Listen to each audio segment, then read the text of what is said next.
Praise the Lord. അനുഗ്രഹിക്കപ്പെട്ട ഈ പ്രഭാതത്തിലെ ധ്യാനത്തിനായിട്ട് ഇയ്യോബിന്റെ പുസ്തകം 2-ാം അധ്യായം അതിന്റെ 10-ാമത്തെ വാക്യം അവസാന ഭാഗം ഇങ്ങനെ പറയുന്നു: ഇതിലൊന്നിലും ഇയ്യോബ് അധരങ്ങളാൽ പാപം ചെയ്തില്ല. ഏതിൽ ഒക്കെ. അതിന്റെ പുറകോട്ടുള്ള ഭാഗങ്ങളൊക്കെ വായിക്കുമ്പോൾ വളരെ വേദനാജനകമായ ഒരു സാഹചര്യത്തിൽ കൂടെയാണ് ഇയ്യോബ് കടന്നുപോയത്. തൻ്റെ മക്കളെല്ലാം നഷ്ടപ്പെട്ടു, തൻ്റെ വസ്തുവകൾ, ദാസിദാസന്മാര് സകലതും നഷ്ടപ്പെട്ടു, മൃഗസമ്പത്ത് നഷ്ടപ്പെട്ടു, തൻ്റെ ശരീരത്തിൽ ആകമാനം വ്രണങ്ങൾ കൊണ്ടുവന്ന് വേദനിച്ചിരിക്കുന്നു. എല്ലാവരും തന്നെ സ്നേഹിച്ചവരെല്ലാം കൈവിട്ട് മാറിപ്പോയി. അവസാനം തൻ്റെ ഭാര്യ മാത്രം തൻ്റെ അടുത്ത് നിൽക്കുമ്പോൾ ഭാര്യ പറഞ്ഞ ഒരു വാക്കാണ്: നീ ഇനിയും നിന്റെ ഭക്തി മുറുകെ പിടിച്ചുകൊണ്ടിരിക്കുന്നുവോ എന്നൊരു ചോദ്യം യോബിനോട് ചോദിക്കും. കാരണം ഭർത്താവിൻ്റെ ഈ ശോചന വേദനാജനകമായ സാഹചര്യത്തിൽ നിൽക്കുവാൻ സ്വന്തം ഭാര്യയ്ക്ക് പോലും മനസ്സില്ല എന്നവൾ തെളിയിക്കുക. എന്നെ ശ്രദ്ധിക്കുന്ന വാത്സല്യ സഹോദരങ്ങളെ, നിങ്ങൾ സന്തോഷത്തോടും ആരോഗ്യത്തോടും കൂടെ ഇരിക്കുമ്പോൾ നിങ്ങളുടെ കൂടെ ഇരിപ്പാൻ ഒരുപാട് പേര് കാണും. നിങ്ങളുടെ ഭർത്താവ് കാണും, നിങ്ങളുടെ ഭാര്യ കാണും, നിങ്ങളുടെ മക്കൾ കാണും, ബന്ധുക്കളൊക്കെ കാണും. പക്ഷെ നിങ്ങൾക്ക് എന്തെങ്കിലും ഒരു പരാജയം സംഭവിച്ചു എന്ന് കണ്ടാൽ നിങ്ങളുടെ കൂടെ നിൽക്കുമെന്ന് പറയുന്നവരെല്ലാവരും മാറിപ്പോകുമെന്നുള്ള സത്യം നിങ്ങൾ മനസ്സിലാക്കണം. യോബിന്റെ ജീവിതത്തിൽ നിന്നും തൻ്റെ ഭാര്യ പറഞ്ഞിട്ട് പോവുക: നീ ഈ യേശുവിനെ, ഈ ദൈവത്തെ തള്ളിപ്പറയരുതോ എന്ന് പറഞ്ഞ് ചോദ്യം ചോദിച്ചപ്പോൾ യോബ് പറഞ്ഞു, അവൻ അവളോട് പറഞ്ഞ ഒരു മറുപടി ഇങ്ങനെയാണ്: നീ ഒരു പൊട്ടി സംസാരിക്കുന്ന പോലെ സംസാരിക്കരുത് എന്ന് പറഞ്ഞാൽ, ഒന്നും അറിയാത്തവരെ, ഈ എല്ലാം അറിയാമെന്നവർ കാണാൻ ഏറ്റവും വലിയ കുഴപ്പം. അറിയാത്തവരൊന്നും പറയത്തില്ല. ഈ ദൈവത്തെ കുറിച്ചൊക്കെ അറിയുകയും ദൈവത്തിന്റെ നന്മ പ്രാപിക്കുകയും ചെയ്തവരാ എപ്പോഴും ഈ ദൈവത്തെ തള്ളി പറയുന്നതും പരിഹസിക്കുന്നതൊക്കെ അല്ലല്ലേ. ഇന്ന് എത്രയോ വിശ്വാസികൾ വിശ്വാസത്തിൽ നിന്ന് പിന്മാറിപ്പോയി. കാരണം എന്താ? അവര് യേശുവിന്റെ അനുഭവമുള്ളവരാ, യേശുവിനെ അറിഞ്ഞവരാ. പക്ഷെ നന്മയൊക്കെ കിട്ടിക്കഴിഞ്ഞപ്പോൾ അവർ പെട്ടെന്ന് യേശു ദൈവം ചെയ്ത അത്ഭുതങ്ങളെ കുറിച്ചൊക്കെ മറന്നുപോയി. യേശു ചോദിച്ചില്ലേ, 10 കുഷ്ഠരോഗികളെ സൗഖ്യമാക്കി. സൗഖ്യം കിട്ടിയവരൊക്കെ പോയി, ഒരാൾ മാത്രം തിരിച്ചു വന്നു.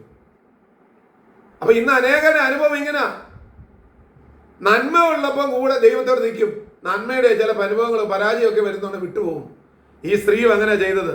പക്ഷേ യോബ് പറഞ്ഞു, നാം ദൈവത്തിന്റെ കയ്യിൽ നിന്ന് നന്മ കൈക്കൊള്ളുന്നു, തിന്മയും കൈക്കൊള്ളരുതോ എന്ന് പറഞ്ഞു. എന്ന് പറഞ്ഞാൽ ഇന്നു വരെ ദൈവമല്ലേ നന്മ തന്നത്. അപ്പോൾ ഇപ്പോൾ നിങ്ങൾക്കുണ്ടായ ഈ സാഹചര്യത്തിന്റെ മുൻപിൽ നിങ്ങൾ ദൈവത്തെ ചോദ്യം ചെയ്യണോ? നമുക്ക് ഇങ്ങനെയുള്ള സാഹചര്യങ്ങൾ വരുമ്പോഴാ നമ്മൾ ഒരുപാട് പാപം ചെയ്യുന്നത്. ഒരുപാട് നന്മ പ്രാപിച്ചു, ആ സമയത്ത് ഒന്നും നമ്മൾ ദൈവത്തെ ഒന്നും പറഞ്ഞില്ല. വലിയ സന്തോഷമായിരുന്നു. നമുക്ക് പാട്ടുണ്ട്, പ്രാർത്ഥനയുണ്ട്, ആരാധനയുണ്ട്, ഉപവാസമുണ്ട്, എല്ലാം ഉണ്ട്, ഒന്നിനും ഒരു മുടക്കമില്ല. പക്ഷെ ഒരു ചെറിയ പ്രയാസം വന്നു, ഒരു ചെറിയ പ്രയാസം വന്നു. ആ പ്രയാസം വന്നപ്പോൾ ദൈവം ചെയ്ത സകല നന്മകളും മറന്നു കളഞ്ഞു. ആ സാഹചര്യത്തിലാണ് നമ്മൾ പാപം ചെയ്യുന്നത്. പക്ഷേ ഇവിടെ നമ്മൾ വായിച്ച വാക്യം ഇങ്ങനെയാണല്ലോ: ഇതിലൊന്നിലും ഇയ്യോബ് അധരങ്ങളാൽ പാപം ചെയ്തില്ല. എന്നെ ശ്രദ്ധിക്കുന്ന വാത്സല്യ സഹോദരങ്ങളെ, ദൈവം നിങ്ങൾക്ക് ചെയ്ത നന്മകൾ ഓർക്കുന്നവരാണ് നിങ്ങളെങ്കിൽ ഇന്ന് നിങ്ങൾ കടന്നു പോകുന്ന ഈ വേദനാജനകമായ സാഹചര്യത്തിൽ കൂടെ നിങ്ങൾ ദൈവത്തോട് അധരം കൊണ്ട് പാപം ചെയ്യരുത്. യോബിന് നഷ്ടപ്പെട്ടതെല്ലാം ദൈവം തിരിച്ചു കൊടുക്കാനുള്ള കാരണം, താൻ അധരം കൊണ്ട് പാപം ചെയ്യാതെ, ദൈവത്തെ കുറ്റപ്പെടുത്താതെ, നന്മ തന്ന ദൈവമാണ് തിന്മയും തന്നതെന്നും ഈ തിന്മ തന്ന ദൈവത്തിന് അതിനെ നന്മയാക്കാൻ കഴിയുമെന്നും യോബിനൊരു വിശ്വാസം ഉണ്ടായത് കൊണ്ടാണ് തന്റെ അധരം കൊണ്ട് പോലും താൻ ഒരു പാപം ചെയ്യാതിരുന്നത്. അത് തനിക്ക് ഗുണകരമായി തീർന്നത് പോലെ ഇന്ന് പകൽക്കാലം ചെറിയ ദോഷങ്ങൾ, ചെറിയ പ്രയാസങ്ങൾ, ചെറിയ വേദനകളൊക്കെ ഉണ്ടായിരിക്കാം. പക്ഷെ ദൈവത്തിന് നിങ്ങൾ അധരം കൊണ്ട് ദൈവത്തെ തള്ളിപ്പറയരുത്. അതുകൊണ്ട് ഇന്ന് പകൽക്കാലം അങ്ങനെ ചെയ്തൊരു അനുഭവമാണോ നിങ്ങൾക്കെങ്കിൽ നിങ്ങളുടെ അനുഗ്രഹങ്ങൾ ബ്ലോക്ക് ചെയ്യപ്പെടും.